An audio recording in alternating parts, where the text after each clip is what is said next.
Humans do emotions backwards, but to understand how that happens, we really need to look at chimpanzees and understand how a chimpanzee functions. So I wanted to start with a story that comes from Frans de Waal, who was a primatologist who studied chimpanzees. He tells a story where they walked past the chimpanzees when they were in their enclosure, and they went to their outside enclosure with a big box of grapefruit, and they went into the outside enclosure and they hid the grapefruit. And when the chimpanzees were released, they ran all over the outside enclosure trying to find the grapefruit, and they never found them. And after a couple of hours, when they were tired and bored, they all went and laid down in the sun and had a snooze. And one chimpanzee gets up, walks straight to the place where the grapefruit were hidden, digs them all up and eats them all himself. Now, this little story has got a lot of things in it that are of philosophical interest. The first thing is, it tells us that a chimpanzee can poker face an emotional response. You would expect the chimpanzee to go, "Hey, I found the grapefruit." No. The chimpanzee sees them, doesn't react. It also tells us that a chimpanzee can defer gratification. I can have one grapefruit now, or I can have 10 grapefruit later. This is a simple calculation for a chimpanzee to make. So it also tells us that a chimpanzee has a concept of future. Deferral of gratification requires a concept of future, but it also requires us to be able to understand of a future enjoyment or a future emotional reaction. So when we look at, it's very hard for us to measure this. We're dependent upon anecdotes like the one I just told you, but if we look at all these anecdotes, my interpretation is that a chimpanzee has a concept of future that probably doesn't extend much more beyond bedtime tonight. So they can understand between now and bedtime. Whether they can understand tomorrow is questionable. Whether they can understand next week, I think that's really questionable. So a chimpanzee's concept of future is very time limited, and that determines a limitation upon their planning horizon. But planning, which is something that animal behavior researchers are very interested in, isn't just dependent upon a concept of future, it's dependent upon a concept of future emotions. So tomorrow, the saber-toothed tiger might come to my cave is not in itself a reason to do anything. Tomorrow, the saber-toothed tiger might come to my cave and I will be frightened of it. That is a reason to do something. Concept of future emotion are both necessary for planning. So I want to give you a personal anecdote now. When I was in my late 30s, I was earning quite a lot of money, and I was trying to decide whether I should put money into a pension fund, which is a hard deferral. If I put money into a pension fund, I can't touch that money for 20, 30 years or more. Or I can pay down my mortgage, which is like a medium hard deferral, because I could in theory remortgage, or I can put it into a brokerage account, or I can go buy myself a new car, which is instant gratification.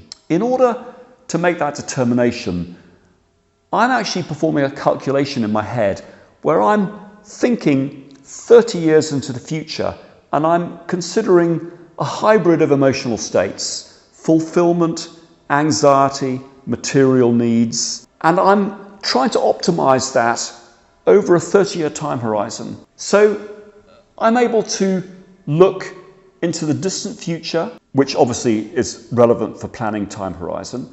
So I'm able to consider long-term future, indefinite periods of the future, which is relevant for planning time horizon. When I write a will, I'm planning for a future beyond my own grave, as an example. But also, I'm looking at complex emotional hybrids. So I want to talk now also about compound notions of future. If your toilet gets blocked and you call the plumber. Plumbers are notorious for never showing up. You might say to the plumber, "I can wait a day, but I'm not going to wait a week." What you're doing there is you're taking two different points in the future and you're ascribing different values to them. Now, can a chimpanzee do that? I think probably not. But again, there always must be some doubt about it. So now I want to talk about what I call future squared, which is future added onto future. Let's think for a minute about the distinction between fear and anxiety. I would characterize that fear is an emotional response to a current threat. And anxiety is an emotional response to a hypothetical threat. So there are some philosophers, the most famous of which was Schopenhauer, who said that animals can't experience anxiety because anxiety requires us to be able to hypothesize threats in abstract space and time. It almost certainly requires us to understand the future because we're concerned mostly with future threats. If I'm concerned about my ability to pay my rent next month, then I'm hypothesizing a future threat and I'm calculating what I have to do about it now. So I can not only think about anxiety being about hypothesizing future threats, I can think about future anxiety. So when I'm trying to work out whether I'm going to put money into my pension fund, I'm thinking about my anxiety when I'm an old person. So let's just think about what that involves. I'm thinking now about thinking in the future, about thinking about a future beyond that. This is what I mean by future squared. So we've got thinking about thinking, which it's very questionable whether a chimpanzee can do that. We've got thinking about thinking in the future, and we've got thinking about thinking when we're looking at future squared. So we've got compound notions of future, and we've got compound notions of emotion, hybrid notions of emotion, and we're able to mix these all up together.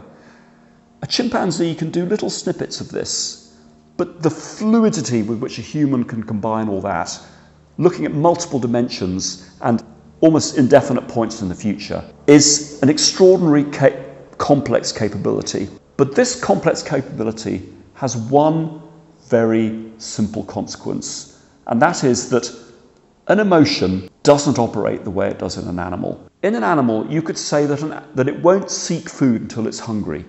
Hunger makes the animal seek food. A human has a concept of future hunger, and therefore we calculate how much food we need to gather now in order to be able to avoid hunger in the future. So for an animal, an emotion causes an action. In a human, a concept of emotion is an input into a calculation where we calculate the action. The action is calculated to cause the future emotion. So rather than the emotion being the cause and the action being the result, the action is the cause and the emotion is the result. We've taken cause and effect and we've turned them back to front. Now, that all works beautifully if we understand the emotion correctly.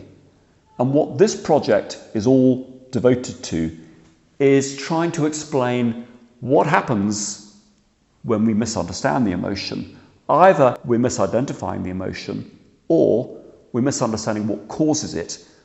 When we perform that calculation, trying to calculate the action we have to achieve now in order to achieve an emotional state, at the same time we misunderstand that future emotional state, then we derive through a rational process a dysfunctional action. That is what I'm trying to explain as a simple concept that has to be built up in theoretical layers, because given that we're all misunderstanding emotions and we're all calculating actions in the same way, we have to reduce it to like a mathematical process in order to explain all the possible ways that we can get that wrong. So that's what I want to do going forward, and ultimately we'll explain human dysfunction, human beliefs, mental illness, and we'll do it all by building up concepts of emotion and looking at rational derivation, all of which starts with tactical deception, messing up how we understand our emotional states. So that's all for today. Thank you.